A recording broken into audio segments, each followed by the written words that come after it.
Dalam dunia bisnis, modal adalah sesuatu yang sangat penting.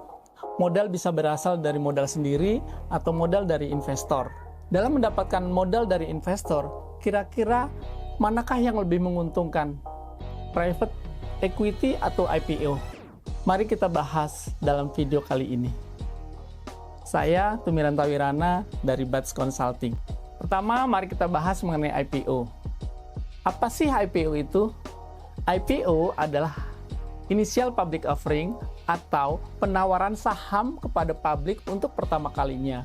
Dengan melakukan IPO, perusahaan dapat mendapatkan dana yang cukup besar yang dapat digunakan untuk modal kerja, untuk investasi, untuk pembelian aset, untuk pengembangan riset dan development, untuk akuisisi perusahaan, atau bahkan untuk melunasi hutang perusahaan. Selain akses modal yang sangat signifikan, keuntungan lain dari IPO adalah dapat meningkatkan image dari perusahaan, kemudian dapat meningkatkan loyalitas karyawan kepada perusahaan, bisa mendapatkan insentif pajak, serta jaringan terhadap investor.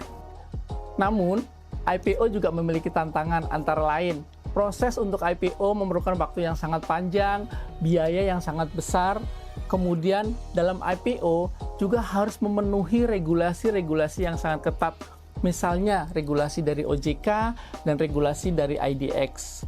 Serta harga saham IPO juga bisa mempengaruhi stabilitas dari perusahaan. Kedua, mari kita bahas mengenai private equity.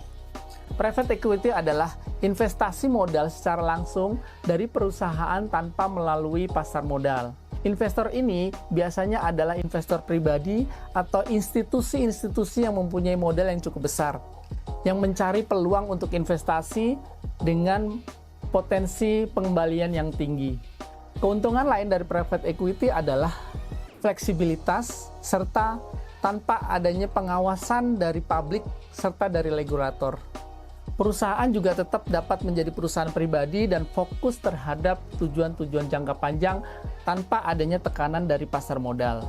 Sama seperti IPO, private equity juga memiliki tantangan antara lain proses untuk mendapatkan investasi juga sangat ketat.